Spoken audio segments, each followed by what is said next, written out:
Llegamos al capítulo 3, 3 como la foto que he estado subiendo de tres cosas.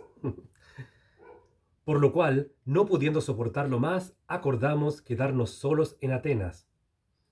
Por lo cual, no pudiendo soportarlo es un solo verbo, esas dos palabras, y sería el verbo estego, que sería como preservar algo, cubriéndolo para que no nos dañe, sustentar algo que está encima, y eso muestra la imagen del equipo de Pablo que aguantaba, trataba de cubrir la necesidad de saber lo que pasó en Tesalónica, y terminaron dando la solución que dice en el versículo 2 de enviar a Timoteo para así trabajar tranquilo y no estar pensando, ucha, ¿cómo estarán los muchachos en Tesalónica? ¿Estamos en Berea o estamos en Corinto? ¿Cómo estarán allá atrás?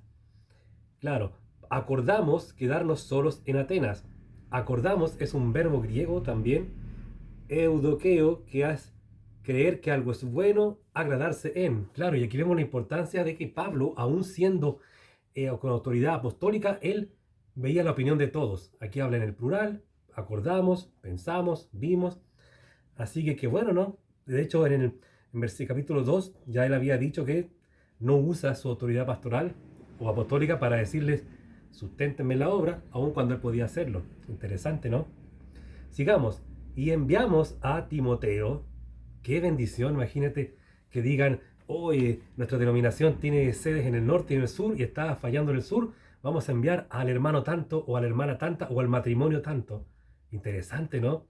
A Timoteo lo enviaron en 1 Corintios 4:17, en 1 Timoteo 1:3 también aparece, Filipenses 2:19 y acá, qué bueno, imagínate, porque no es cualquier cosa, era la iglesia de Tesalónica, una iglesia que era alabada, que se decía que era muy buena, y para mejorarla, para mantener ese nivel y mejorarlo todavía más, que te elijan a ti y te digan, Timoteo, vas, wow, es porque en el Señor estás haciendo las cosas muy bien.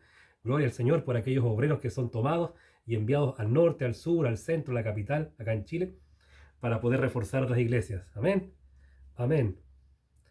Nuestro hermano servidor de Dios en el Evangelio de Cristo. Atento, nuestro hermano servidor de Dios. La prioridad es ser hermano. ¿Eres hermano? ¿Has nacido de nuevo en Cristo? ¿Te has arrepentido de tus pecados? ¿Has pedido perdón a tu Creador? ¿Has recibido el regalo de la vida eterna a través de la vida, muerte y resurrección de Cristo? ¿Le has dicho al Padre que te use ahora que eres hijo suyo? Es importante, puedes tener miles de cargos en la iglesia, pero si no eres hermano, de poco te sirven. Tienen que ir de la mano. Soy hermano en Cristo y pastor, hermano en Cristo y misionero, hermano en Cristo y esto y esto. Interesante, ¿no? Servidor es la palabra diácono en el griego, que habla de un servidor, un siervo, un ministro, etcétera, en el Evangelio de Cristo para confirmarlos o afirmarlos en la fe y exhortarlos respecto a su fe. Exhortarlos es un verbo que vimos en el capítulo 2, verso 11, cuando decía, así como también sabemos, como el Padre a sus hijos, exhortábamos, es el verbo paracaleo, llamar a un lado, alentar, amonestar, rogar. Interesante, ¿no? Vamos ahora al versículo 3, bueno, lindas cosas, ¿no? A fin de que nadie se inquiete por estas tribulaciones, porque ustedes mismos saben que para esto estamos puestos. Interesante, ¿por qué ese nadie? Si aquí dice que cuando los vieron a ellos obrar, ellos le copiaron el ejemplo. Veamos el tiempo.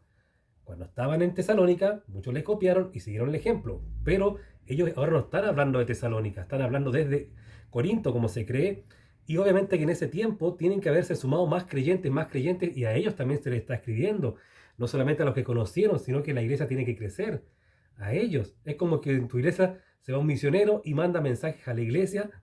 Obviamente, y tú dices de repente, pero está repitiendo cosas muy básicas. Es porque toda la iglesia tiene que estar evangelizando y trayendo nuevos creyentes a la fe. Siempre. Eso se refiere. A fin de que nadie se inquiete por estas tribulaciones, porque ustedes mismos saben que para esto estamos puestos. Tribulaciones. Las tribulaciones son el termómetro del creyente. Mientras más atribulado eres, mientras más tu entorno te ataca, te critica, más quiere decir que estás obrando las cosas del Señor. Porque si tú no haces nada en Cristo, ¿qué te va a molestar Satanás, el mundo, tu carne? No se va a inquietar para nada porque no estás sirviendo. Ahora empieza a moverte las cosas del Señor, ay, ay, ay, y vas a ver cómo se activa todo. Pero recuerda lo que dice el Señor Jesucristo: si el mundo te ataca, tranquilo, yo he vencido el mundo. El Señor, nuestro Padre Celestial, le dio autoridad a Cristo en los cielos y la tierra. No hay dónde podríamos perder. Por eso aferrémonos a Él. Romanos 8, leamos también ese capítulo, etcétera. Glorificado sea el Señor. Amén. Amén. Y tenemos también, porque ustedes mismos saben que para eso estamos puestos. El verbo griego es también da la indicación de yacer. Como cuando dicen, aquí yace tal persona. Es un estado permanente. ¿Y qué quiere decir? Que permanentemente tenemos que estar, vamos a ser atribulados si estamos haciendo la obra del Señor. Y esto lo tenía claro el apóstol Pablo en su llamado en el libro de los Hechos, el capítulo 9, versículo 15 y 16. Está de la mano su ministerio de llevar el evangelio a los gentiles y de la mano también cuánto va a aprender, cuánto va a tener que sufrir por la obra, por la fe. Va de la mano todo, hermanos. No es que entramos en un masoquismo, no, es la prueba de la fe.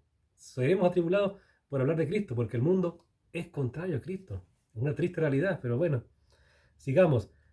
Porque también estando con ustedes, les predecíamos que íbamos a pasar tribulaciones como ha acontecido y saben. Qué gran verdad.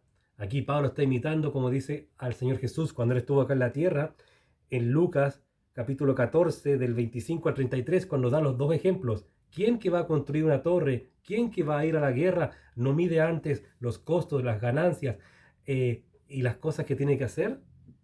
Aquí mismo Pablo dice, fue claro, él no ofreció un evangelio de la prosperidad, él no ofreció un evangelio de que ven aquí y se solucionarán tus problemas, ven aquí y no te enfermarás nunca, ven aquí soltero y vas a encontrar a tu esposa en la iglesia, ven aquí hombre de negocios y prosperarás mucho más. No, él fue claro, va a haber sufrimiento porque a este mundo no le gusta la presencia del Señor, no le gusta la verdad de Cristo. Así que interesante, queridos hermanos, que aquí vemos Pablo cómo hablaba el evangelio y los frutos que tenía eran correctos. Hermano, no tengas miedo a predicar correctamente el evangelio. Te lo digo yo personalmente, que algunos dicen que soy muy duro para evangelizar, para aconsejar. He tenido muy buenos resultados cuando he aconsejado de forma dura, como dicen algunos, que en realidad es solamente aplicar Biblia y enseñar. Y eso es lo que trae frutos. Pedro fue claro, ustedes mataron al Señor Jesucristo, ustedes lo entregaron a los gentiles y se convirtieron miles de personas en Hechos 2. Y aquí también Pablo lo mismo, habló duro, van a sufrir si siguen a Cristo, fue claro. Pero sin embargo, se convirtieron personas. Y el plan fue muy bueno, ¿ven? Pablo estaba afligido, envió a Timoteo y no se dividió el equipo, porque imagínense, todo el equipo de Pablo se iba de vuelta a Tesalónica, se retrasaba, como subí en el video anterior. Pero ¿qué hicieron? Se mantuvo el equipo en Atenas, una gran ciudad en aquel tiempo, la capital griega, si no me equivoco, y mandaron a Timoteo a una gran iglesia. Y así el equipo seguía en los dos lugares, seguía abarcando, esparciéndose el evangelio. Si el Señor es muy sabio, hermanos, permitió la persecución de Saulo de Tarso y que dice Hechos capítulo 8, la iglesia se esparció por Samaria, por Judea, por otros lugares. Interesante, ¿no? También, ¿qué pasó? Pelea entre Bernabé y Pablo. No, Pablo, no quiero que vaya Marcos. No, pero yo le quiero dar una segunda oportunidad. No, bueno, Pablo se fue por un lado a evangelizar, Pablo con Silas por un lado, Marcos con Bernabé por otro, y el evangelio siguió creciendo. Son las cosas extrañas que de repente permite el Señor para el crecimiento de la palabra. Y por último, por lo cual también yo, no pudiendo soportar más, aquí se repite el verbo griego del capítulo 1, del versículo 1, perdón, envié para informarme de su fe, no sea que les hubiese tentado el tentador y que nuestro trabajo resultase en vano. No se está contradiciendo Pablo, porque alabó mucho a la iglesia tesalónica y ahora dice, oye, pero ahora los puede tentar el diablo y se caen. No está contradiciéndolo. Recuerden, somos humanos, podemos estar muy firmes, podemos estar de buena forma, pero igual podemos caer. Por eso que dice, y súmele también que llegó gente nueva también en el camino. Así que empieza a entender la Biblia en contexto, a analizar versos, verbos, etc. Y luego viene, y que nuestro trabajo resultase en vano. ¿A qué se refiere? Si yo evangelizo, estoy sirviendo al Señor. Mi trabajo no está siendo vano porque yo estoy obedeciendo al Señor. Ahora, si la persona que recibió el evangelio no lo creyó, para él fue vano, el fruto para él, pero yo obedecí a mi Señor. Así que aquí Pablo, cuando dice resultase en vano algo, que es lo mismo que le dijo a los Gálatas en el capítulo 3, verso 4, a eso se refiere. Pablo daba frutos porque era obediente, tenía buena relación con el Señor, etc. Pero vano era, por ejemplo, en Gálatas, que no le hicieron caso a la doctrina y le creyeron a los judaizantes. Vano es que aquí hubiesen caído en las cosas del tentador. Interesante, ¿no? Cualquier consulta en comentarios, y gloria al Señor porque me utiliza para poder seguir informando en mi viaje de Tesalónica.